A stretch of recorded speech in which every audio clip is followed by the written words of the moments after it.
अस्सलाम वालेकुम viewers, we are back again. This time I have Ammar with me. और काफी टाइम से आप लोग जो कह रहे थे कि पैनल के साथ नहीं आ रहा, तो finally Ammar has joined me. Most likely Faris Kazmi from Karachi and Saad Rashid will also join in a while. लेकिन तब तक के लिए वर्ल्ड कप में पाकिस्तान की शिकस्त के बाद थोड़ा सा हम दिल बर्दाश्ता भी थे और इतने सेशंस नहीं कर पाए। इवन दो मैं अकेला आता रहा, लेकिन अब पीएसएल का 7 की ड्राफ्टिंग खत्म हुई है, टीम्स के स्क्वाड सामने आ चुके हैं और एशेस भी चल रही है। पाकिस्तान ने मीनवाइल बांग्लादेश को मारा, वेस्ट इंडीज को मारा, फिर कोविड के रिजल्ट्स की वजह से ओडीआई सीरीज कैंसिल हुई।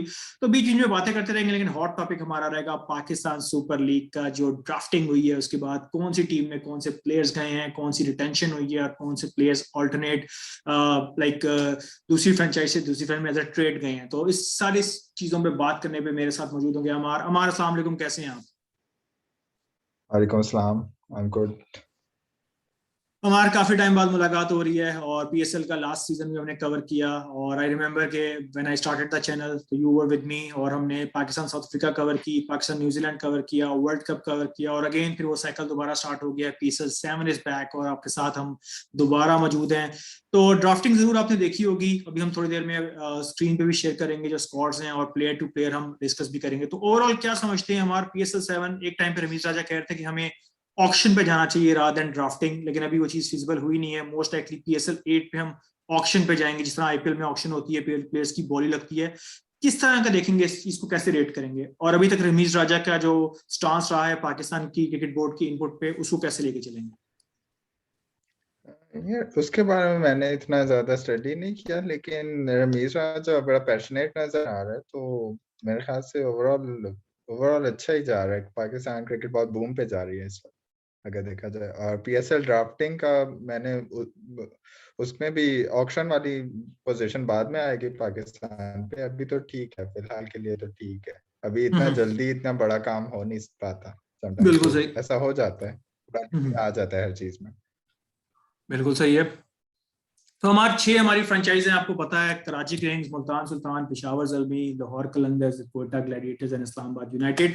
तो व्यूअर्स के लिए कि अभी अगर हमारे और पैनलिस्ट एनालिस्ट ज्वाइन करते हैं, तो हम इस दफा ये भी डिस्कस करेंगे कौन सी टीम किसको सपोर्ट कौन कर रहा है। लास्ट टाइम हमने डिस्कस किया था, I was supporting Islamabad United, और तैमूर अली थे हमारे साथ जो कि मुल्तान को सपोर्ट कर रहे थे। मुल्तान पहली लेग में बहुत ज्यादा डिसअपॉइंटेड नजर आई, लेकिन सेकंड लेग में मोहम्मद रिजवान की लीडरशिप में उन्होंने कप जीता भी है। हमारे मेरे ख्याल से आप लाहौर कलंदर के साथ थे लास्ट टाइम, या पेशावर जल्मी?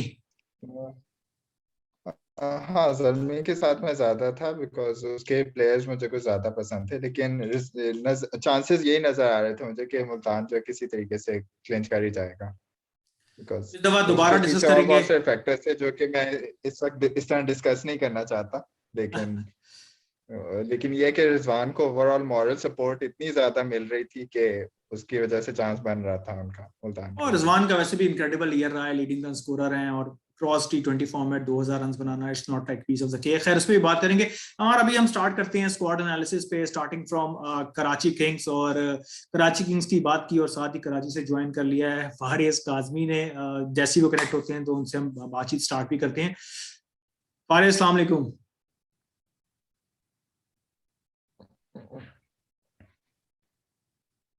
मेरे ख्याल से भी ऑडियो कनेक्ट नहीं हुई। अस्सलाम वालेकुम फारिस, कैसे हैं आप?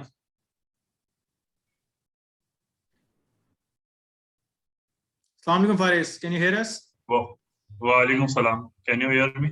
या I can you. So Karachi Kings की बात हो रही थी और कराची से ज्वाइन कर लिया है फारिस काजमी ने, इससे अच्छी बात हो सकती है।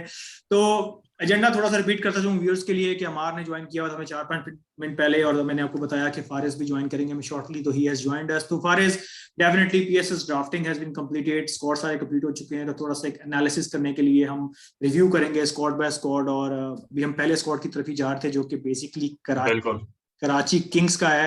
और अगर व्यूअर्स को बताता चलूं तो बहुत अच्छी और बैलेंस स्क्वाड हमेशा से इनका रहता है in lights off Babar Azam. इस स्टार्ट में कैप्टनसी से लूंगा फारिस, पहला क्वेश्चन आप पे लूंगा कि team has been leading Karachi kings from like 4 to 5 editions. शुरू में शोएब मलिक थे, फिर अफरीदी ने ओवरटेक बीच में किया, इमाद वसीम, लेकिन कंसिस्टेंट रहे हैं। अफरीदी मेरे ख्याल इतना ज्यादा नहीं लेके चले। तो अब आप क्या कहते हैं, बाबर आजम नेशनल टीम के भी कैप्टन है और अब वो लीड करेंगे कराची किंग्स को, लेकिन गुड थिंग इज के इमाद वसीम को टीम में रिटेन किया गया ना प्लेटिनम कैटेगरी, जो कि अच्छी बात है। सुनने में आ रहा था वो कोयटा में जा रहे हैं। तो पहले बाबर की कैप्टनसी कराची किंग्स के हवाले से बात करेंगे, फिर आहिस्ता आहिस्ता स्क्वाड पे जाते हैं। Over to you. जी। तो देखें, इसमें तो कोई शक नहीं कि इमाद वसीम एक अच्छे कैप्टन थे और अच्छे कैप्टन हैं, लेकिन ये कि आपने देखा जैसे बाबर आजम की captaincy over the period transition के साथ बहुत अच्छी रही। हम्म और अगर हम उनकी कैप्टनसी ओवरऑल देखें, not just the T20 world cup, जब से उन्होंने स्टार्ट लिया, तो जब हम्म से उन्होंने स्टार्ट लिया उसके बाद से जो उनकी कैप्टनसी रही है, वो शुरू में होता है थोड़ा बहुत, लोग कहते हैं यार एग्रेसिव नहीं है, सरफराज की तरह पीछे से चैटिंग नहीं करता इतनी ज्यादा। लेकिन मैं ये कहूंगा कि चैटिंग करने से ज्यादा आपकी फोकस जो है ना, आपकी परफॉर्मेंस पे होना चाहिए। तो परफॉर्मेंस उनकी रही है हमेशा से अच्छी, और बैटिंग में उनकी फ्लॉलेस रहे हैं। वो कैप्टनसी जहां तक एग्रेसिव रहने की कोशिश है, वो हमने देखा इंग्लैंड टूर पे, अगर आपको याद होगा इंग्लैंड टूर जो हुआ था, उसपे हम्म, गालिबन हारिस रऊफ आखिरी ओवर करा रहे थे। तो आपने बिल्कुल। देखा था कि आखिरी बॉल पे मेरे ख्याल से आई थिंक 4 या 5 रन लगे थे डिफेंड करने के लिए। तो उस वक्त हारिस रऊफ ने लास्ट बॉल पे 4 खा लिया था, नंबर 9 बैट्समैन थे, तो उस वक्त वो थोड़ा नाराज नजर आए थे। तो इस बिल्कुल। तरह के इंसिडेंट्स नजर आए। अगर हम वहां से कंपेयर करें और अभी तक जो उन्होंने कैप्टनसी करी, लास्ट वेस्ट इंडीज टूर अभी तक हुआ है ना, तो अगर हम हम्म वहां से कंपेयर करें तो काफी सारी ड्रास्टिक चेंजेस नजर आई हैं, और चेंजेस जो नजर आई हैं वो हमें आई हैं T20 वर्ल्ड कप पे राइट फ्रॉम द स्टार्ट, जिसमें अपने बड़ी बड़ी टीम्स, जिसमें इंडिया, न्यूजीलैंड, उसके बाद अफगानिस्तान तो चलने एक सेकंड रैंक टीम हो गई, लेकिन फिर भी प्रेशर बहुत था पाकिस्तान के ऊपर, और कोई एक्सपेक्ट नहीं कर रहा था पाकिस्तान के ऊपर कि यार पाकिस्तान इतनी बड़ी बड़ी टीम को इतनी आसानी से, मतलब जो है ना, एक देसी लफ्ज में अगर मैं इस्तेमाल करूं, पेल देगा। और वो भी बिल्कुल। वन साइड पाकिस्तान में आ रहा है। आपको याद भी है 152 फॉर 0, उस पर काफी ज्यादा मीम्स बन हुए हैं इंडिया के खिलाफ। तो ये बिल्कुल। क्या देखिए, कैप्टनसी जो कॉन्फ्लिक्ट आ रहा था ना, लोग यही कह रहे थे यार बाबर आजम जो है वो कैप्टन है नेशनल टीम के, तो इन्हें क्यों नहीं बनाया जा रहा कराची किंग्स की टीम के कैप्टन को। तो अब ये लोग, मुझे ऐसा लगता है प्रेशराइज डिसीजन है, और थोड़ा जो है डिसीजन इम्प्लीमेंट करवाया भी गया है पब्लिक की तरफ से, या आप थोड़ा सा कह लें, और परफॉर्मेंस भी उनकी बोलती है सर बाबर आजम की, इसमें कोई दो राय नहीं है। लेकिन ये कि देर है दुरुस्त है, मैं ये कहूंगा बस।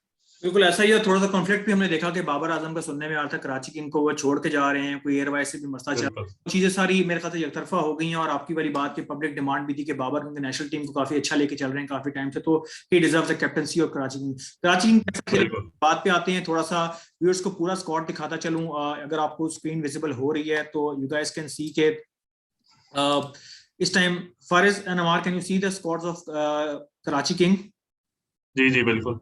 तो इसमें थोड़ा सा देखें, कराची किंग का जो स्क्वाड है उसमें बाबर आजम डेफिनेटली कैप्टन है, और कैटेगरीज वाइज बात करें तो इमाद वसीम है, क्रिस जॉर्डन है।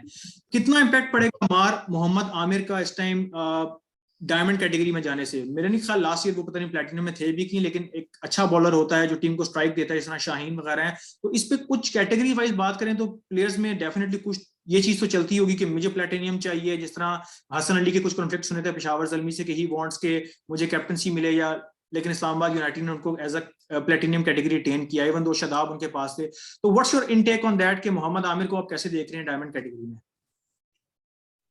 मतलब कि आमिर जो है वो हमेशा अपनी फुल स्ट्रेंथ से बॉल करता है, अपनी फुल एफर्ट करता है, तो मेरे ख्याल से ठीक है ओवरऑल, वैसे ही अपनी एफर्ट करेगा। और कैटेगरी चेंज होने से मैं नहीं ख्याल उसे कोई फर्क पड़ेगा। तो पहले उसकी क्या कैटेगरी थी? प्लाटिनम थी पहले, वो मिक्स ही रहे हैं। क्या शुरू के मैचेस में जब पीएसएल स्टार्ट हुआ था वो प्लैटिनियम में सिलेक्ट हुए थे अलॉन्ग विद शोएब मलिक, जब कराची किंग के पहले एडिशन की बात करूं, फिर बीच में चेंज होती रही है। प्लैटिनियम डायमंड डेफिनेटली इतना फर्क तो नहीं है, लेकिन still a good player wants के उसको अच्छी कैटेगरी मिले। थोड़े से नए प्लेयर्स पे आते हैं। आई रिमेंबर कि लुइस ग्रेगरी का नाम लास्ट टाइम, अगर Faris not wrong, Islamabad United में था, और बड़े बिल्कुल बिल्कुल। क्रूशल नॉक्स उन्होंने खेले थे इस्लामाबाद यूनाइटेड के लिए, और sort of a bowling allrounder हैं, बैटिंग भी अच्छी कर लेते हैं।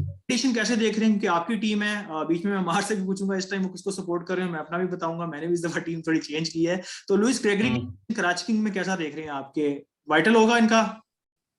लुइस ग्रेगरी देखें, एक मीडियम पेस बॉलर है, बहुत ज्यादा पेस नहीं है, लेकिन देखिए बैटिंग भी अच्छी कर लेता है। आपने देखा होगा इंग्लैंड पाकिस्तान की सीरीज जो हुई थी अभी लास्ट, बिल्कुल बिल्कुल। तो उसमें ये क्रूशल बॉलर रहते हैं, और इनका जो भी एक्सपीरियंस है ना, उन्होंने पीएसएल का एक्सपीरियंस अपना इस्तेमाल किया, और इंग्लैंड ने एक तरीके से उस सीरीज के अंदर जो टीम निकाली थी, वो कहने को तो मतलब सेकंड ग्रेड टीम थी, लेकिन उसमें आधे से ज्यादा प्लेयर्स वैसे थे जो पीएसएल में खेलते हैं, और पीएसएल का जिनके पास एक्सपीरियंस हो।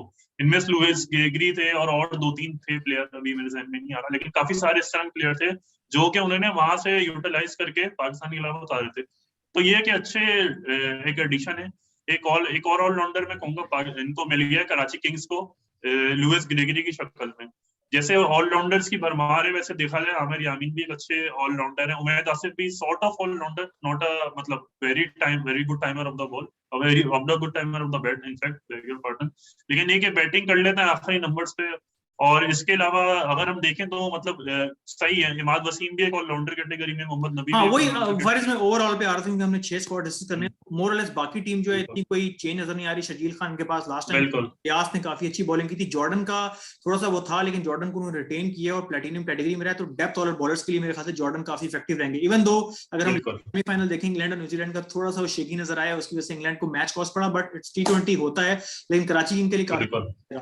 उसके अलावा एक नाम आपको लास्ट में नजर आ रहा होगा रोमरियो शेफर्ड के नाम से, जो कि आई गेस ये वेस्ट इंडीज के और ये वही हैं जिन्होंने अभी सीपीएल का प्रोडक्ट है, सीपीएल बिल्कुल का प्रोडक्ट है। और ये अभी मेरे ख्याल है गालिबन पाकिस्तान और वेस्ट इंडीज की सीरीज भी नहीं सीरीज खेल में सकते। थे। अच्छा इसमें एक और मैं इस पे बॉलर पे आऊंगा जो कि मुझे लास्ट सीजन काफी इंप्रेस किया था, इनफैक्ट लास्ट 2 सीजन से काफी इंप्रेस होते हुए नजर आ रहे हैं, वो है मोहम्मद इलियास। इलियास मोहम्मद इलियास जो है वो इससे पहले मुल्तान सुल्तान सुल्तान में होते थे बिल्कुल बिल्कुल लास्ट सीजन में। तो ये लास्ट सीजन ही उन्होंने कराची किंग्स को ज्वाइन किया। तो मतलब इनकी काफी मतलब एक तो इफेक्टिव सेक्शन है और डेथ बॉलर्स में जो है ये कराची किंग्स के आने लग गए हैं, जो कि काफी बड़ी बात है। क्रिस जॉर्डन मुझे याद है अवेलेबल नहीं थे लास्ट सीजन के कुछ मैचेस में आखिरी के, तो इन्होंने टेक ओवर किया था। क्योंकि मोहम्मद आमिर की फॉर्म आपको सबको पता है कि बिल्कुल मोहम्मद आमिर जो है वो उतनी ग्रेट फॉर्म में नजर नहीं आ रहे। इनफैक्ट अभी एलपीएल के मैचेस में देख रहा था, कल मैं देख रहा था, तो लास्ट उन्होंने जेफना किंग्स जो तिसारा परेरा की टीम है उसमें उन्होंने 1 विकेट लिया आखिरी बॉल पे, वो तो खैर वो मैच जीत गए थे। लेकिन इनमें परफॉर्मेंस नजर नहीं आ रही है, कोई रिदम नजर नहीं आ रहा है, कोई स्विंग नजर नहीं आ रही है और लैक ऑफ पेस। अगेन मुझे ऐसा लग रहा है वो बस अपने आप को घसीट रहे हैं। और उनके स्टेटमेंट्स में कुछ इस तरह के आए थे कि यार मतलब मुझे लिया जाए टीम में और मतलब ये है और वो है, मतलब लेकिन आप परफॉर्मेंस दोगे तो आपको टीम में लिया जाएगा। इस वक्त तो खैर उनका कोई चांस नजर नहीं आ रहा है मुझे, वेरी सॉरी टू से, इंटरनेशनल टीम में। लेकिन ये है कि मैं ओवरऑल अगर हम स्क्वाड देखें तो मुझे काफी बैलेंस आ रहा है। कुछ यंगस्टर्स भी आए हैं इसके अंदर, कासिम अकरम की शक्ल में और फैसल गालिबन नाम है इनका। तो देखते हैं कैसा रहता है। मुझे उम्मीद है वैसे कराची किंग्स से इस दफा भी कि कराची किंग्स अगर इनफैक्ट अगर ट्रॉफी ना भी जीते लेकिन सेमीफाइनल की दौड़ में जरूर शामिल। तो मतलब ओवरऑल आप कराची किंग्स को keeping your team in mind अच्छा रेट करें कि बैलेंस स्क्वाड है as compared to last year और they have like potential to win the title as well. Already एक दफा जी बिल्कुल। इस सच में एक और नाम जो ऐड हुआ है वो आपको नजर आ रहा होगा, मोहम्मद इमरान जूनियर का, जो पेशावर ज़ल्मी काफी लेफ्ट आर्म अच्छे बॉलर रहे, लेफ्ट आर्म बॉलिंग करते हैं। तो मुझे इनका भी इंक्लूजन इसमें काफी पसंद आया। तो ये है कि ओवरऑल मुझे तो उम्मीद है, अब बाकी लोगों को पता नहीं क्योंकि बीइंग अ कराचीआइट मुझे अपनी टीम से काफी ज्यादा उम्मीद नजर आ रही है। ठीक हो गया। और डेफिनेटली काफी हैवी वेट्स पे होती हैं, बड़ी हाइप होती है कराची और लाहौर की स्पेशली। हमारे सेकंड स्क्वाड पे आते हैं। Quetta Gladiators haven't performing that much good from the last couple of years. Top bottom पे रहते हैं। सरफराज अच्छी लीडर हैं। लास्ट टाइम उन्होंने एक दफा मतलब चैंपियंस भी बन चुके हैं और बड़े फाइनल खेल चुके हैं। कोयटा बड़ी कंसिस्टेंट टीम रही थी, लेकिन जो लास्ट 2 एडिशन हुए हैं बिल्कुल लो पास है। इस दफा लोग काफी रेट कर रहे हैं कोयटा को। तैमूर अभी हमारे साथ नहीं है, लेकिन तैमूर इस दफा कोयटा को ले भी रहे हैं एज अ सपोर्टर। और लास्ट टाइम वो मुल्तान को उन्होंने लिया था, मुल्तान चैंपियन बना था। तो इस दफा कोयटा की बेंच स्ट्रेंथ और पूरी टीम कंपोजिशन को देख के he is going for Quetta. और ओवरऑल अब देखें तो नाम आपको नजर आ रहा है Sarfaraz Ahmed, James Vince, Jason Roy, Iftikhar Islamabad से इसमें आए हैं। और इफ्तिखार लाइक उमर को छोड़ के उनकी जो बैटिंग अभी चल रही है, चाहे वो इस्लामाबाद यूनाइटेड हो या पाकिस्तान हो, बल्ले पे गेंद आता है तो बाउंड्री के बाहर जा रहा है। नवाज बड़ा अच्छा इनके पास काफी टाइम चल रहे हैं। James Faulkner, I believe if I am not wrong, ये लाहौर कलंदर के पास थे शायद लास्ट ईयर या उससे लास्ट ईयर। बिल्कुल नहीं, बिल्कुल लास्ट सीजन से इन्होंने खेलना स्टार्ट किया, पाकिस्तान सुपर लीग में डेब्यू किया था और ये लाहौर कलंदर्स की टीम में थे और काफी इफेक्टिव बॉलर रहते हैं। इनफैक्ट ये one of the highest wicket takers रहते हैं लाहौर कलंदर की तरफ से। तो काफी अच्छा इंक्लूजन है इनके पास। और एक और जो उन्होंने कराची किंग्स की टीम से एक प्लेयर चुराया वो है नूर अहमद, जो कि अभी एलपीएल में भी खेल रहे हैं। लेफ्ट आर्म बॉलर है, लेफ्ट आर्म ऑर्थोडॉक्स बेसिकली बोलेंगे इन्हें, और काफी अच्छे कराची के लिए तो काफी वाइटल साबित हुए थे। तो देखते हैं कि टीम में कैसा रहता है। इसमें 2 नाम ऐसे हैं अमार, जिसमें एक तो मुझे आपके फेवरेट उमर अकमल भी नजर आ रहे हैं, दूसरा शाहिद अफरीदी है। मैं आपकी इनपुट लाजमी लेना चाहूंगा कि शाहिद अफरीदी हर साल की, मेरा लास्ट पीएसएल है, लास्ट टाइम भी उन्होंने बोला और इस टाइम ये सेइंग मेरे ख्याल से फारिस ने एक प्रेडिक्शन भी की थी कि माइट बी, या तो मुझे इनके शो से भी याद है। तो क्या कहते हैं शाहिद अफरीदी का गोल्ड कैटेगरी में होना, इतना बड़ा प्लेयर, लेकिन definitely you have to give chances to youngster as well. Gold category में शाहिद अफरीदी लेकिन उमर अकमल, इन 2 प्लेयर्स का इस स्क्वाड पे कितना असर होगा, या कह लेंगे खाना पूरी हुई है सिर्फ उमर अकमल की स्पेशली, क्योंकि अभी डोमेस्टिक में भी जो वापस आए हैं काइजर ट्रॉफी पे भी कोई खास परफॉर्मेंस नजर उनकी नहीं आ रही, वेट भी किया हुआ है। तो कैसे समझते हैं कोयटा ग्लैडिएटर्स, उमर अकमल एंड शाहिद अफरीदी? अफरीदी को तो आप समझ लो कि वो बॉलर है, ठीक है, और वो मेरे ख्याल से शायद 11 मेंबर स्क्वाड में भी मुश्किल से जगह बने अफरीदी की, ठीक है। और दूसरी बात उमर अकमल का जिस तरह का वेट गेन हुआ है, वो अगर एज अ डिफेंसिव बैट्समैन खेले तब तो वो चल सकता है, लेकिन हिटिंग मेरा नहीं ख्याल वो कर पाएगा इतनी ज्यादा। अगर ओपनर आ जाए तो हो सकता है वो अच्छा परफॉर्म कर जाए, लेकिन हिटिंग वाला अभी एलिमेंट मेरा नहीं ख्याल उससे ग्राउंड भी पार होगा उससे, क्योंकि उसकी फिटनेस नहीं बनी हुई अभी इतनी। और दूसरी बात जो इनकी टीम इनकी, लेकिन फिर भी मैं कहूंगा बहुत ज्यादा स्ट्रांग है। बहुत स्ट्रॉन्ग टीम है इस इनके दफा, बीच में बहुत स्ट्रॉन्ग टीम है। एसएनएली है और जेसन रॉय, साथ जेम्स में विंस, फिर दो इंग्लिशमैन टॉप ऑर्डर में, दोनों बड़े डिस्ट्रक्टिव हैं। मैं तो ओपनर्स देख के थोड़ा हो रहा हूँ।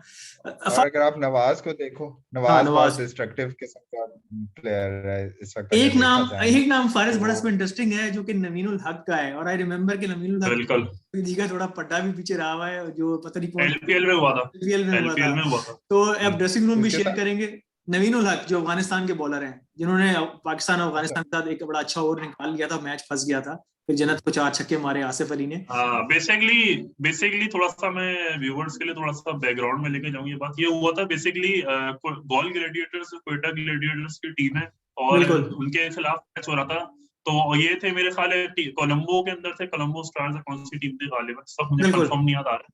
हम्म, तो उसके अंदर बैक एंड पे ये चीज हुई थी कि मैच जो है ना एंडिंग सेरेमनी चल रही थी, तो उसके ऊपर ही मोहम्मद आमिर को गालिबन बड़ी आंखें दिखा रहे थे। ऐसा तो ही है। उसके ऊपर शायद असीदी ने इन्हें काफी मतलब झाड़ा था आंखों में, तो उसमें काफी मतलब मजाक मारा था, काफी ज्यादा मीम्स वगैरह आए थे। तो यही भी मैं सोच रहा था कि भाई अब ये सेम ड्रेसिंग रूम शेयर कर रहे हैं, तो आफरीदी जो है इन्हें मतलब ये टाइट करके रखेंगे बार बार। बिल्कुल ठीक हो गया। नेक्स्ट स्क्वाड पे आते हैं, फारिज और अमार। पेशावर ज़ल्मी जी जी अंदर कंसिस्टेंट टीम और काफी अच्छी इनकी परफॉर्मेंस रहती है। वहाब रियाज पे लीडर है इनके। थोड़ा सा इनमें एक क्रिएट हुआ थोड़ा सा कंट्रोवर्सी कामरान अकमल की वजह से, कि जिनको सिल्वर कैटेगरी में पुट किया गया, बिल्कुल नाराज हो गए कि मैं नहीं खेलता, मैं डिजर्व नहीं करता। लेकिन अब वो वापस आ गए हैं और वो अकरम कोच हैं, हेड कोच हैं, उन्होंने बुला लिया है। अगर इनके स्क्वाड पे देखें तो काफी एक्सपीरियंस आपको नजर आएगा। वहाब रियाज, शोएब मलिक, ये दो काफी प्लेयर्स ऐसे हैं जो T20 का बहुत ज्यादा एक्सपीरियंस रखते हैं। इसके अलावा साकिब महमूद ने मुझे पर्सनली बड़ा इम्प्रेस किया था लास्ट ईयर, जो इंग्लैंड के बॉलर हैं। और जब पावर भी है कासिम, एक्सपीरियंस के साथ साथ पावर भी बहुत है। जैसे आप बिल्कुल जजाई देख लें, वो भी सॉर्ट ऑफ लप्पा बोलेंगे, लेकिन ये कि जजाई है, लिविंग स्टोन है, रदरफोर्ड है, हैदर अली हैं, और इसके अलावा हुसैन तलब भी थोड़ी बहुत बैटिंग कर लेते हैं। लेकिन जो इनके मेन पावर हिटर्स रहेंगे वो लिविंगस्टन बिल्कुल रहेंगे, और इसके लिविंगस्टन। अलावा जजाई जो है ये काफी काबिल काम अच्छा, है। लिविंगस्टन को उन्होंने रिटेन किया, या लिविंगस्टन कराची किंग का पार्ट नहीं थे लास्ट टाइम, या पेशावर में? नहीं, कराची किंग्स में जब वो उन्होंने डेब्यू किया था तो 2019 में किया था। सबसे पहले कराची की टीम से ही खेलते हुए आ रहे थे, लेकिन उसके बाद उन्होंने टीम बदली थी और उसके बाद ये आ गए पेशावर में ही। 2 सीजन से पेशावर से ही खेल रहे हैं, बिल्कुल ठीक हो 2020 में गया। भी और 2021 से भी। तो ये और उन्हीं का पार्ट है और उन्हीं की टीम में है। बिल्कुल ठीक हो गया। अरशद इकबाल इनमें काफी अच्छा नाम मुझे नजर आ रहा है, जो काफी जी, कर रहे हैं। हैदर अली अरशद इकबाल कराची किंग्स के थे प्रोडक्ट, लेकिन फिर कराची किंग्स की टीम में इनकी जगह बन नहीं पा रही थी, तो गालिबन इसलिए ये इस टीम में आ गए हैं। एक बेन कटिंग मुझे नजर आ रहा है, पता नहीं अभी सप्लीमेंट्री जी कैटेगरी जी कौन है। ये कोयटा में काफी टाइम इन्होंने रिप्रेजेंट किया है, अब ये भी पेशावर के। जी, कोयटा में रहे हैं। और 2020 जो सीजन है पीएसएल का, उसमें अच्छा रहा था, लेकिन लास्ट सीजन में इन्होंने मतलब परफॉर्मेंस नहीं दी, इसलिए गालिबन इन्हें मतलब कोयटा की टीम से ड्रॉप किया। बिल्कुल ठीक है। Moving towards our next squad, viewers के लिए बता चलो, मुल्तान पहले सुल्तान। पहले इस पे जरा मैं भी बात करना चाह रहा चलें हूँ, प्लीज, श्योर इस पे श्योर। पेशावर ज़ल्मी पे। बिल्कुल, आपकी जो टीम थी लास्ट ईयर, इसमें ये इसमें बिल्कुल। जो आप लोगों ने जो एक नाम मिस किया ना, टॉम कॉलर कैडमोर जो है उसमें, जी जी पेशावर जी जी, ज़ल्मी बिल्कुल में, बिल्कुल वो बिल्कुल। सबसे डेंजरस प्लेयर होगा इस पूरे स्क्वाड में, अगर अच्छा, अगर देखा मुझे जाए तो। मुझे थोड़ा सा काश से मार से शायद थोड़ी सी बात से मैं एग्री ना कर पाऊंगा। ये लास्ट मेरे ख्याल है 2 to 3 सीजन पीएसएल में खेल रहे हैं, और ये उस सीजन में भी थे जब जो है 2017 में मतलब थोड़ा सा कह लें लो रेटेड फाइनल हुआ था। उस वक्त बड़े बड़े नाम नहीं आए थे लाहौर के अंदर, कौन तो उसके अंदर टॉम भी थे। कॉलर का? जी, उस वक्त उन्होंने डेब्यू किया था, कोयटा की टीम से खेल रहे थे ये, कोयटा की टीम से ही आए थे। लेकिन उस वक्त से मैं इनको देखता आ रहा हूँ, मतलब पीएसएल में अभी तक इनकी कोई इतनी खास परफॉर्मेंसेस नहीं रही है। लेकिन और जो आप सही बिल्कुल इस बात से मैं थोड़ा सा वापस एग्री करना भी पड़ेगा मुझे, जो और टूर्नामेंट्स हुए हैं जैसे T10 हुआ है या एलपीएल हुआ है, उसमें परफॉर्मेंस अच्छी दे रहे हैं, लेकिन अभी तक पीएसएल में वो नाम मेरे ख्याल बनाने में अभी तक वो नहीं रहे हैं, पीएसएल साजगार में नहीं रहे। लेकिन इतना कंसिस्टेंटली चांसेस भी नहीं मिले उसको, बिल्कुल अगर बिल्कुल, देखा जाए ये भी कह सकते हैं। तो। लेकिन T10 में आप सही कह रहे हैं, T10 में ये वहाब रियाज की टीम में मेरे ख्याल इज्जत है या नहीं था, ये मुझे याद नहीं आ रहा, लेकिन ये कि उसमें काफी अच्छी परफॉर्मेंस थी। उसके अलावा एलपीएल में इनका अभी तक अच्छा जा रहा है। अच्छा, मुझे इस प्लेयर के बारे में लास्ट इतना सीजन आइडिया नहीं में है, तो ये क्या बैटिंग ऑलराउंडर है, ये बैट्समैन है, ये थोड़ा सा मुझे इस पे। ये बैट्समैन है, बैट्समैन है। बैट्समैन है, ओपनिंग करते हैं ये बेसिकली। अच्छा इंग्लैंड से ताल्लुक है बेसिकली इनका, लेकिन ओपनिंग ओपनर है बेसिकली।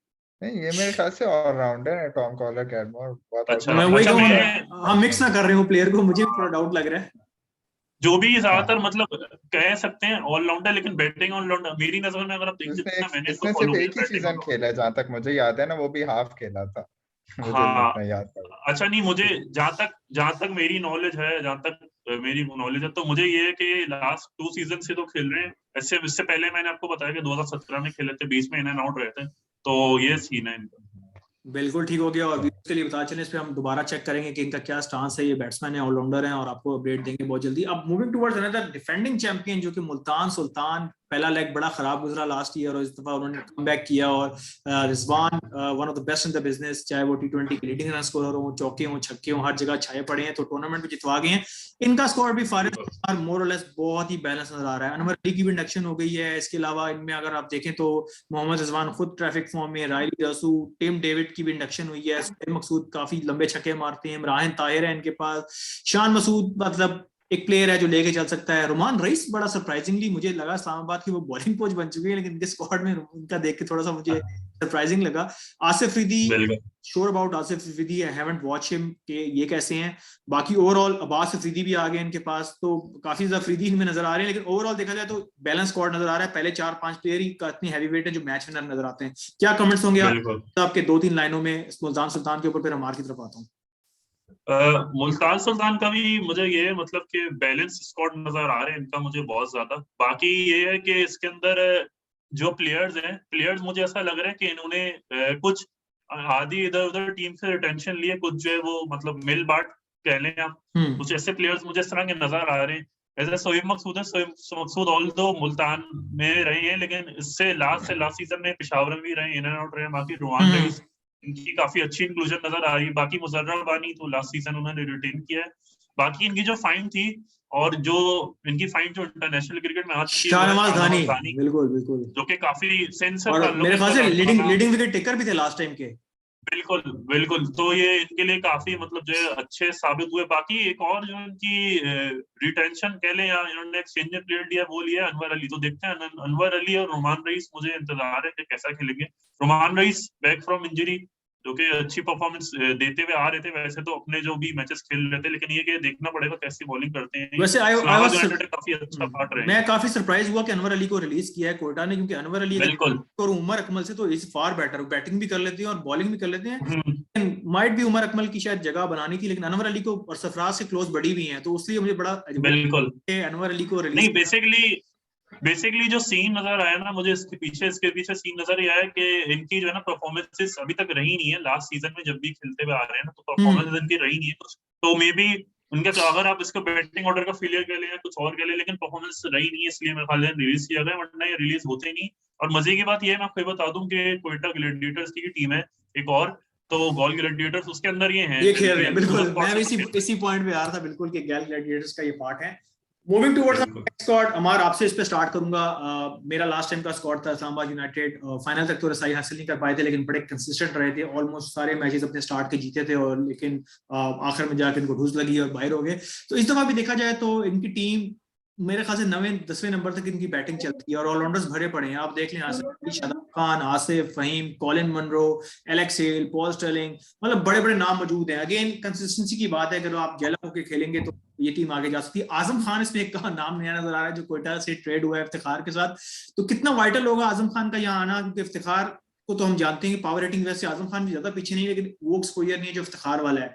तो अमार, आपसे पहले क्वेश्चन पुट करूंगा कि आजम खान का इस्लामाबाद यूनाइटेड में इस दफा, क्योंकि उनके फादर की वो काफी बैक थी कोयटा में, मोइन खान उनके बेंच पे मौजूद होते थे, अब आजम खान का कैसा रोल आपको नजर आ रहा है? या खिलाएंगे भी आजम खान को, या ऑलरेडी इनके पास इतनी पावर है कि आजम खान की जगह नहीं बनेगी? नहीं, आजम खान की तो मेरे ख्याल से स्क्वाड में जगह बन रही है, डेफिनेटली जगह तो बन रही है उसकी। अब मुझे तो इसमें बहुत सारे प्लेयर्स हैं जिनका पता ही नहीं है, बशीर खान, अतर महमूद, ईशान जमीर, गुरबाज, इनको तो कोई जानता भी नहीं है। गुरबाज तो चलो है, एक इंटरनेशनल प्लेयर है, लेकिन कोई इतना खास बैट्समैन नहीं है गुरबाज में। तो मेरे ख्याल से आजम खान की तो जगह बन रही है, लेकिन स्क्वाड बड़ा अजीब सा लग रहा है मुझे। टोटल एक मोहम्मद वसीम जूनियर है जो मुझे इसमें एक स्ट्रॉन्ग प्लेयर नजर आ रहा है, या पॉल स्टेलिंग और हसन अली, ये 3 मुझे मेजर प्लेयर्स नजर आ रहे हैं इसमें। और दानिश अजीज का भी सरप्राइज कर देता है वो कभी कभी अपनी हिटिंग से भी, तो एक वो लेकिन चीज। अमार इसमें अगर मैं कराची को मैच जिताया था इन्होंने, दानिश अजीज को काफी अच्छा जिताया था। मैं वही अमार की बात से कह रहा था, बिल्कुल मैं एग्री भी करता हूँ कि कुछ नाम ऐसे हैं जो कि फर्स्ट टाइम मैं भी सुन रहा हूँ लोग दैट मच इंप्रेसिव, लेकिन जो इनमें हैवी वेट्स है ना 6, अगर उन पे आप देख लो 6 के 6 मैच में नजर आए, हसन अली, शादाब खान, एलेक्स हेल, आसिफ अली, फहीम अशरफ और वसीम जूनियर, ये वो 6 बंदे हैं मेरे ख्याल से। स्टेरलिंग सबसे बड़ा प्लेयर है बिल्कुल, ऑन स्पेसिफिक डे इनमें से कोई भी मैच का पासा पलट सकता है। वसीम जूनियर की जो फॉर्म चल रही है, Faheem Ashraf great allrounder, Asif Ali you never know Islamabad united cricket में उनको क्या हो जाता है, शादाब खान अच्छे लीडर है, हसन अली, तो स्क्वाड बैलेंस है। लेकिन कुछ मार की बात से मैं एग्री भी करूंगा कि कुछ ऐसे नाम भी हैं जो बाकी नहीं सुने हुए और आपको कैटेगरीज फुलफिल करनी पड़ती है, सप्लीमेंट्री तो लोग डेफिनेटली सिल्वर कैटेगरी वगैरह में लेते हैं। मूविंग टुवर्ड्स अनदर स्क्वाड जो कि मोस्ट लाइकली हमारा शायद लास्ट और छठा स्क्वाड है, लाहौर कलंदर्स, जिसको इस दफा मैं सपोर्ट कर रहा हूं और देखते हैं किस तरह परफॉर्म करते हैं। स्क्वाड तो मैंने इतना नहीं देखा, लेकिन फ्रेंचाइज को चेंज करने के लिए I was supporting Lahore Qalandars, क्योंकि इनकी जो बॉलिंग है, शाहीन अफरीदी और हारिस रऊफ, मुझे उस थोड़ा सा इनकी साइड पे जाना चाह रहा हूँ। तो देखते हैं कैप्टनसी मेरे ख्याल से मुझे अभी श्योरिटी नहीं है, are they going with Sohail Akhtar, क्या ये सुनने में आता है शाहीन शाह अफरीदी को कैप्टनसी दे रहे हैं? I am not authentic about that. नहीं, ये इसमें कोई दो राय है, मतलब ये है कि इसको डिनाई कर दिया था आकिब जावेद ने कि भाई ये बिल्कुल मैंने खेल सुनी रहे हैं, तो ये सीन है, तो वही होंगे सोहेल अख्तर ही प्रोबेबली, मेरे ख्याल है कैप्टनसी पे वही जा रहे हैं जितनी मुझे नॉलेज। इनके स्क्वाड को देखें तो फारिज अमार आपसे भी इनपुट लूंगा। बॉलिंग अगर आप सिर्फ देखें, शाहीन अफरीदी, हारिस रऊफ, राशिद खान, मोहम्मद वसीम की मोहम्मद हफीज की भी ऑफ स्पिन चलती है। इसके अलावा बॉलिंग में एक फरीदुद्दीन आपको नाम नजर आ रहा है जो कि बिग बैश का भी पार्ट थे, मैंने इतना उस लड़के को देखा नहीं, लेकिन थोड़ा सा मेरे ख्याल अजीब सा उसका एक्शन भी है। तो इसको कैसे रेट करते हैं? बड़ा हाइप क्रिएट हुआ है और राशिद खान ने कहा है कि 3 सालों में might be the Pakistan leading bowler अगर उसको चांस मिलता है। तो ओवरऑल इनकी बॉलिंग तो बहुत तगड़ी है, और अगर बैटिंग भी देखी जाए तो इतना पीछे नहीं है। फखर जमान दोबारा ले लिए हैं, डेविड वीजे नामीबिया के साथ जो रिप्रेजेंट करते हैं इस दफा वो भी इनके पास आ गए हैं, और फिल साल्ट मेरे ख्याल से इस्लामाबाद के थे, इस दफा लाहौर कलंदर का पार्ट है, और समित पटेल को ये काफी टाइम से लेके जाए। तो ओवरऑल कैसा देखते हैं लाहौर कलंदर का स्क्वाड? मैंने स्क्वाड देखे बगैर इनको पिक किया है इस दफा, सपोर्ट भी कर रहा हूँ, व्यूअर्स को बता चलूं, लेकिन अपने एक्सपर्ट फारिज और अमार से इनकी अपडेट ले देंगे। इनका स्क्वाड आपको कैसा लग रहा है? देखें, अगर लाहौर कलंदर्स की तरफ मैं आऊं तो लाहौर कलंदर्स के अंदर पहले जो मुझे प्लेयर अच्छे नजर आ रहे हैं मैं उनका बोलूंगा। इसमें फिल सॉल्ट हैं, राशिद खान है, डेविड वीसे हैं, और इसके अलावा ज़ीशान अशरफ हैं जो कि आपको याद होगा मुल्तान सुल्तान के लिए 2 सीजन खेल चुके हैं, काफी अच्छे बैट्समैन, बिल्कुल लेफ्ट हैंडेड बैट्समैन है और काफी एलिगेंस के हैं बैट्समैन। और इसमें कामरान गुलाम का भी काफी जो है नाम आ रहा है कि भाई डोमेस्टिक के बड़े अच्छे, लेकिन लोग काफी तनकीद कर रहे थे कि यार ये मतलब टेस्ट प्लेयर है और टेस्ट टेक्निक अच्छी है इनकी। लेकिन मैं ये देखता हूँ कि इन लोग का ना हमेशा से ये लोग ये नहीं सोचते लाहौर वाले या इनफैक्ट मुल्तान वाले भी कि प्लेयर कैसा भी हो बस ले लेते हो ताकि ऑन द डे वो परफॉर्म करे तो कैसा करे। जैसे ये है कि लोग टैग लगा रहे हैं सर टेस्ट प्लेयर का, लेकिन ये कि यू नेवर नो उनकी टेक्निक अगर सही है तो वो आगे चल जाएंगे। बाकी अब्दुल्ला शफीक को भी लोगों ने काफी तनकीद का बनाया था, मतलब कि यार ये मतलब कैसा बैट्समैन है, क्या है। जब न्यूजीलैंड में मुझे याद है अचानक डेब्यू करा दिया था, बिल्कुल, उसके बाद उन्होंने बिल्कुल उसके बाद उन्होंने जो है मतलब ऐसा ही है अपने डोमेस्टिक परफॉर्मेंस जारी रखी। लेकिन ये कि यू नेवर नो, अब प्लेयर्स को मतलब थोड़ा सा चांस दें एक्सप्रेस करने के लिए, यही उनके पास एक रिटेंशन होती है कि वो जो है ना इस तरह के टूर्नामेंट से परफॉर्म करना। इंटरनेशनल पे शायद इतना ज्यादा मौका नहीं मिल पाता दूसरे प्लेयर्स के रहते हुए, लेकिन ये कि यू नेवर नो। और इसके अलावा जो मुझे अननोन प्लेयर जिसमें आ रहे हैं, जैसे आप बोल रहे हैं फरीदुद्दीन और हैरी ब्रूक्स और इस तरह के जो प्लेयर है, जमान खान, इनको मैंने नहीं देखा है अभी तक। इनफैक्ट डीन हाँ, तो ये इस तरह के प्लेयर है, मतलब जो है ना मतलब अभी पता नहीं, देखते हैं। थोड़ा सॉर्ट ऑफ टैग लोग लगा लेते हैं रेलू कट्टा वाला, तो ये मुझे रेलू कट्टे अब पता नहीं इतना फॉलो मैंने नहीं किया हुआ, तो लेकिन ये सॉर्ट ऑफ रेलू कट्टा जो है टैग इनके ऊपर नजर आ रहा है मुझे लगता है। वो बाकी इनके जो सीजन प्लेयर के ऊपर मैं आऊंगा, समित पटेल है जो कि अभी काफी मतलब सीजन प्लेयर रह चुके हैं, काफी परफॉर्मेंस रह चुकी, पहले स्टार यूनाइटेड का पार्ट थे लास्ट 2 सीजन से इनकी टीम में। तो और बाकी हफीज तो नहीं प्रोफेसर, लेकिन प्रोफेसर विद द बैट इतनी अच्छी परफॉर्मेंसेस नहीं रही है उनकी। इनफैक्ट के पूरा T20 वर्ल्ड कप भी अगर आप देखें तो नहीं रही है, बॉलिंग में करते हुए आ रहे हैं वो, लेकिन बैट में भी थोड़ा उनका पैच अच्छा नहीं जा रहा है। बाकी फखर जमान है, और इसके अलावा बॉलिंग तो बस तगड़ी होती है, जब हारिस रऊफ बॉलिंग बहुत तगड़ी लग रही है। बिल्कुल बॉलिंग इनकी देखा जाए तो ओवरऑल मुझे शाहीन, हारिस, अगर ये लोग डोमिनेट कर भी लेंगे ना तो मुझे लग रहा है ये बॉलिंग के बलबूते पे ये लोग कर सकते हैं। बैटिंग में इतना फास्ट मुझे नजर नहीं आ रहा। हाँ, बैटिंग मुझे भी थोड़ी सी इनकी बिल्कुल बॉलिंग इनकी काफी जबरदस्त लग रही है, और ये 4-5 ओवर जो शाहीन, हारिस, राशिद और हफीज के होंगे, ये काफी ज्यादा वाइटल होंगे। समित पटेल भी बीच में आके बॉलिंग करते हैं, तो इट गुड लुक्स। वाली बात है, इस्लामाबाद यूनाइटेड की तरह इनकी भी टॉप 6 के थोड़े तगड़े प्लेयर हैं। बाकी वो फारिस वाली बात की कुछ नाम अभी भी अननोन है, ब्रुक्स हो गए, फॉक्सटॉफ्ट हो गया, जमान को देखा नहीं कैसे करते। अमार कितना मिस करेगा बेन डंक को लाहौर कलंदर? बड़ा स्ट्रेंज था मेरे लिए भी कि बेन डंक को इंडक्शन नहीं हुई। विकेट कीपर बैट्समैन थे, बड़े मैचेस जितवाए भी उन्होंने, और ये भी सुना मैंने कि बिग बैश और 1-2 लीग छोड़ी भी हैं पीएसएल के पीछे, और वो उनको सेलेक्ट नहीं किया गया। तो कितना वाइटल होगा लाहौर कलंदर के लिए बेन डंक को ना रखना? बेन डंक अगर देखा जाए स्पिनर्स के लिए बहुत अच्छा बॉलर था, स्पिनर्स को खेलने के लिए। तो बाकी फास्ट बॉलर्स के अगेंस्ट वो इतना ठीक नहीं था, बस नॉर्मल से बैट्समैन था। तो लाहौर के लिए तो कोई इतना फर्क नहीं पड़ेगा मेरे ख्याल से। ये हैरी ब्रूक वगैरह ही उसकी जगह फिल कर लेंगे, तो मेरे नहीं ख्याल उससे कोई बहुत फर्क पड़ेगा। तो दोनों जो क्रिकेट एनालिस्ट में गुलाम एक बहुत अच्छी एडिशन है, ठीक है। तो ये थे सारे बेसिकली फ्रेंचाइजीज की हमारी जो बातें हुई, हर स्क्वाड पे डिस्कस किया, कुछ प्लेयर्स पे बात हुई, कुछ नए प्लेयर्स पे। तो फारिस और अमार से फाइनली ये पूछना चाहूंगा कि ओवरऑल एज अ न्यूट्रल, दोनों सारे स्क्वाड्स को देखते हुए इस टाइम सबसे बैलेंस टीम आपको कौन सी लग रही है? Keeping that mind no basically किस तरह फारिस कराची की टीम में तो माइट बी सेइंग कराची, लेकिन बिल्कुल न्यूट्रल ओवरव्यू देखना है कि आपको 6 टीमें देखने के बाद इस टाइम सबसे स्ट्रॉन्ग टीम कौन सी लग रही है। उसके बाद डेफिनेटली अपनी टीम इंसान की होती है और उसको सपोर्ट। बिल्कुल अमार, स्टार्टिंग फ्रॉम यू, हो यू थिंक के ज्यादा कैलिबर की टीम है और जिसको जीतने के थोड़े से चांस आपको 6 में से ज्यादा लग रहे हैं अभी पीएसएल के स्टार्ट से पहले? एक सेकंड यार, जीतने के चांसेस, एक सेकंड, थिंक टैंक में देख रहा था। थिंक टैंक वाइज अगर देखा जाए तो मुल्तान सुल्तान का थिंक टैंक काफी अच्छा है विद इन द ग्राउंड जो है, रिजवान और शान। तो एक सेकंड मैं जरा देख लूं इसको। ठीक है, जब तक फारिस की इनपुट लेते हैं, फारिस आपका ख्याल है किस टीम के जीतने के ज्यादा चांस है कंपोजिशन वाइज? और बिल्कुल देखिए, अगर मैं अपनी टीम, जैसे आपने कहा कि इंसान का थोड़ा न्यूट्रल उस पर भी आना चाहिए, तो अगर मैं अपनी टीम कराची को हटाऊं, तो कराची को हटाने के बाद जो मुझे इस वक्त सबसे बेहतर टीम नजर आ रही है in terms of balance squad, तो मुझे वो क्वेटा नजर आ रहा है। और इसके अलावा अगर मैं जाऊं तो मुझे पेशावर नजर आ रहा है। ये दो मुझे टीमें अपनी टीम को हटा के मुझे ऐसी नजर आ रही है जो आगे तक जा सकती हैं। बाकी लाहौर की आपने बोला बॉलिंग की तरफ है, बॉलिंग की तरफ वो जा सकते हैं। इसके अलावा मुझे बस ये 2 टीमें हैं जो मुझे नजर आ रही है कि कोयटा तंग कर सकता है और पेशावर तंग कर सकता है। ये दोनों टीमें मुझे लग रहा है आगे बढ़ सकती हैं, तो इनके पास प्लेयर्स की जो क्वालिटी है ना, ऑलराउंडर और बॉलिंग बैटिंग दोनों में देखें, दोनों काफी टक्कर की टीमें हैं। तो मुझे ये नजर आ रहा है।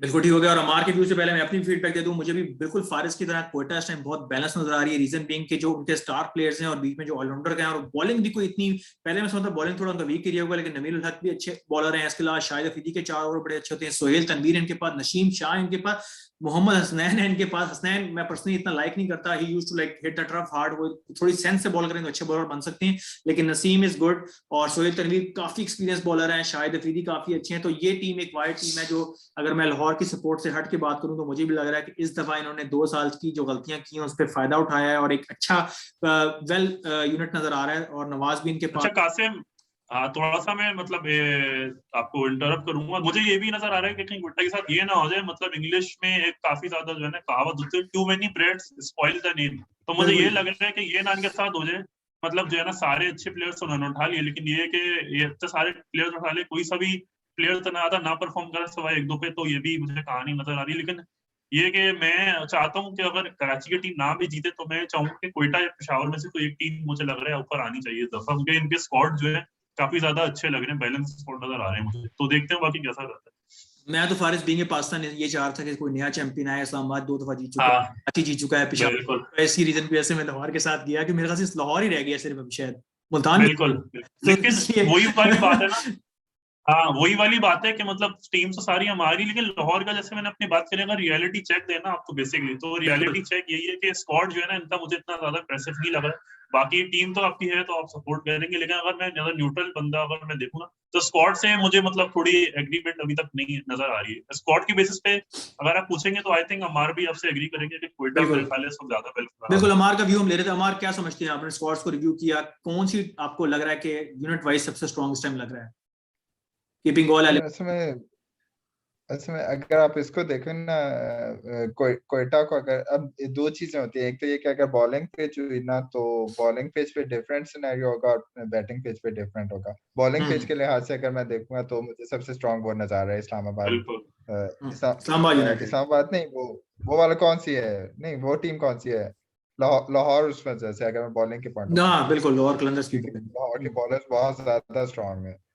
और लेकिन मुझे ऐसा लगता बैटिंग, नहीं, मुझे ऐसा लगता पीछे नजर आएंगी। मुझे ऐसा लगता है कि शायद थोड़ा बैटिंग फ्रेंडली ट्रैक से होने से हुआ है। एक तो वेन्यूज आई एम श्योर अभी तक मुझे शायद थोड़ा श्योर नहीं है, अगर कासिम इस बारे में बताएं कि मैचेस ज्यादातर किस सिटी में ज्यादा से ज्यादा और किस दो सेंटर ऐसे कौन से। लास्ट टाइम तो ऐसा हुआ था कि कराची में ही तकरीबन सारे मैचेस उन्होंने करवा दिए। तो अगर तो देखें कराची में ज्यादा मैचेस है तो कराची में तो मुझे जहां तक नजर आ रहा है कि बैटिंग फ्रेंडली ट्रैक्स ही बनेंगे। ऐसे आपने देखा कि दोनों टीमों को सूटेबल हुए। एक मैच के सेकंड टी20 में थोड़ा सा स्पिन फ्रेंडली पिच रखी थी, लेकिन ये कि लास्ट आपने देखा कि काफी एंड तक मैच गया। बांग्लादेश की तरह एटलीस्ट पिचें नहीं बनाई थी कि सिर्फ एक ही बॉलिंग को सपोर्ट करे जा रही है और 100 पे टीम ऑल आउट हो रही है। 200 तक गया और इनफैक्ट वेस्ट इंडीज की सेकंड ग्रेड टीम खेली थी, लेकिन उन्होंने काफी टफ टाइम दिया पाकिस्तान को बॉलिंग में और 200 स्कोर भी कर दिया और 200 चेज भी हो गया, क्योंकि पाकिस्तान की इस जा रही है अच्छी टीम परफॉर्मेंस वाइज चेस करते हुए। लेकिन ये है कि देखना पड़ेगा, अगर कराची में मैचेस हैं ज्यादा तो नेशनल स्टेडियम में तो यही है कि हमेशा जो है ना बैटिंग फ्रेंडली ट्रैक नजर आते हैं। बाकी लाहौर का आप बेहतर बता सकते हैं कि लाहौर में किस तरह के ट्रैक बनते हैं। अगर आपने देखना है ना तो पेशावर ज़ल्मी सबसे बेहतर है। बिल्कुल। चलो viewers, we are running out of time. Thank you so much Faris join करने का, अमार ज्वाइन करने का, और ये कंप्लीट एनालिसिस था। थोड़ी देर में अपलोड करूंगा, आप लोग व्यू करिएगा कि क्या फारिस के कमेंट्स हैं, क्या अमार के। लास्ट टाइम तैमूर ने सेशन किया था, काफी लंबा सेशन था, काफी अच्छी प्रेडिक्शंस हुई थी। इस तरह पीएसएल में भी ज्वाइन करते रहेंगे। व्यूअर्स को 27 जनवरी से पीएसएल का 7 एडिशन स्टार्ट हो रहा है। आपके साथ आएंगे पैनल सेशन, फारिस के सेशन पे भी आएंगे। और फारिस का व्यूअर्स को गेमिंग लाउंज इनका चैनल है, और इनके काफी क्रिकेट का काफी ज्यादा इनको आपको नजर आ गया होगा वीडियो से भी, ये काफी ज्यादा नॉलेज है और काफी ये भी इंटरेस्ट शो करते हैं। तो इस तरह चैनल को लाइक करते रहें, सब्सक्राइब करते रहें। टिल देन टेक केयर, अल्लाह हाफिज। अल्लाह हाफिज।